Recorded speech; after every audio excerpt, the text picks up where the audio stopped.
When this Deontay Wilder-Luis Ortiz rematch was initially announced, my reaction to it was the same as most people's. I felt as though Deontay Wilder would win the rematch even quicker than he won the first fight. But over the past couple days, I've been rethinking it. And now I'm not so sure. An early win for Wilder is very possible, of course, when we think about Ortiz's age, when we think about the fact that Wilder may still be improving and perhaps peaking at this point. But we're not thinking about the adjustments that Luis Ortiz might make, which potentially could be very effective. Because if you look at that first fight, Ortiz had most of his success in the early rounds. And when he eventually got clipped, was it in the 5th round or the 6th when he got clipped and dropped? It wasn't because of fatigue. Because Luis Ortiz has brought in some strength and conditioning coach for this rematch. But if him and his team think that his strength and conditioning was the only reason he lost the first fight, then they're not as smart as I think they are. If they're as smart as I think they are, they're going to look at the first fight and realize that Deontay Wilder was playing a game of dare. Some people call it a game of chicken. That's what he was playing with Ortiz in them early rounds. Because them early rounds, there was not a lot of action. In fact, there was boos from the crowd in the early rounds. But Wilder was playing a game of dare.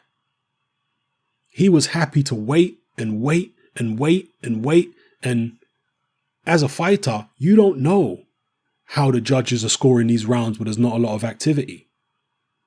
So you can start to get nervous. You can start to get anxious and think, okay, I need to make something happen because they might be giving these rounds to him. And that's it. You've lost it at that point. You've fallen into the opponent's hands, particularly an opponent like Deontay Wilder.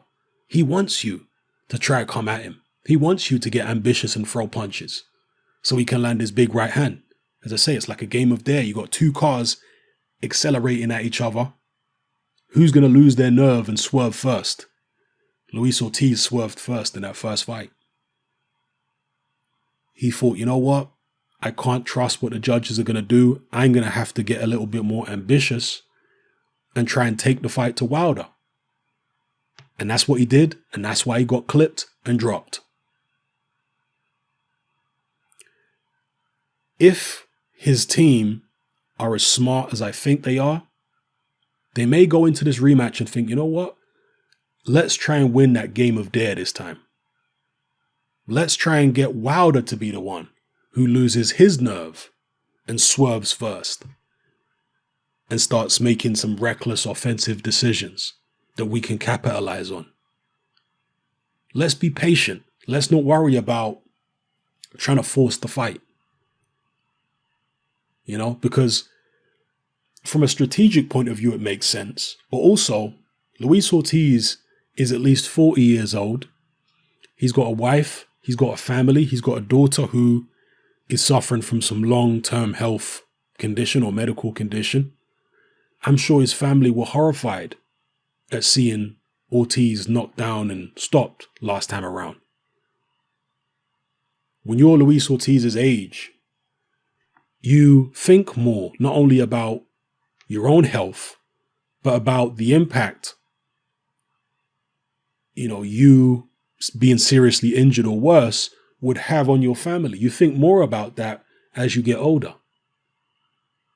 And, when you get to a certain age, you're not as gung-ho. You're not as reckless with your own physical health as you are when you're, let's say, 25. So does Luis Ortiz really want to put himself out there against Deontay Wilder and put himself in harm's way by letting big shots go and trying to be aggressive again? Does he really want to do that? Or at his age, is he looking to box a more cagey and strategic fight and try and beat Wilder in his game of dare, in his game of chicken, and let Wilder swerve first? Now, of course, Wilder being the champion and being the A-side in this equation, he's probably got a lot more confidence in the judges than Ortiz does, which is why Wilder didn't swerve first in the last fight. But Ortiz might be happy to claim a moral victory over Deontay Wilder. If he's able to go the distance and it's close enough, there's going to be a certain number of people who say Ortiz deserved the decision. He got robbed. We see it in boxing all the time. So if he can claim a moral victory, that might be, in his estimation, the best he's going to get out of this situation, you know. Yeah, he could go for it and try and knock Wilder out, but do you want to get knocked out again yourself? That's the question. It's kind of like with Sergey Kovalev when he fought Canelo the other week. I think that was Kovalev's mindset. He wasn't trying to knock Canelo out because he thought, well, I've been knocked out a couple times before and I didn't like it. Let me not keep making that same mistake. And with this trainer, Buddy McGirt, now he's getting me to box. I'm not looking for knockouts. If they come, cool, but we're not looking for it. Will we get a decision against Canelo? Probably not. But perhaps we'll win a moral victory. We'll earn a load of money, obviously, and win a moral victory. We can say that, yeah, Canelo got the decision, but the world can see that we really won. You know, and I think it's possible that Ortiz might be in the same mindset going into this Deontay Wilder rematch. I'm sure that Luis Ortiz will throw counters with a lot more vicious intent than Sergey Kovalev did against Canelo. I'm sure he will, because that's his style, you know, throwing vicious counters with the left hand. So I'm sure those vicious counters will be there. And of course, those vicious counters need to be there from Luis Ortiz to deter Wilder from pot-shotting with the right hand. So, yeah, just some food for thought there, people. I'm starting to change my mind and think that Luis Ortiz might actually box a cagey fight second time around. And as such, it could turn into a standoff where neither guy wants to let go with a shot. Remember, you watched that first fight, in the early rounds, there were boos from the crowd. Have Ortiz's reflexes deteriorated significantly since the first fight for him to not be able to avoid Wilder leading off and counter him effectively?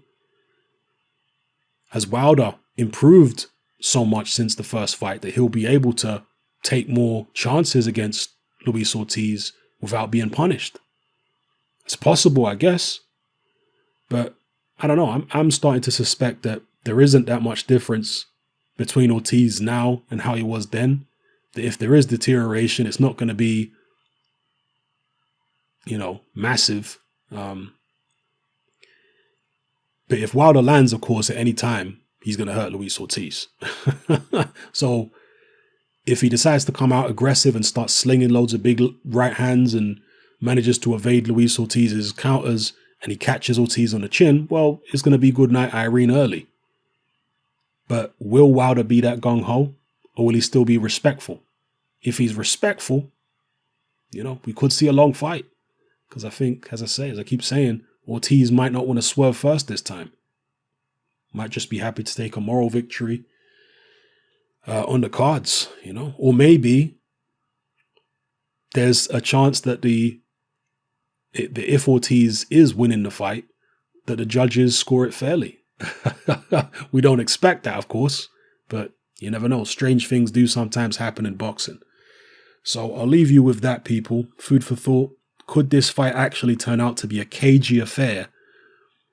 You know, I'm starting to think that maybe, it sounds crazy, but maybe it goes the distance and it's a close fight, but Wilder doesn't look impressive and there's boos from the crowd and stuff like that.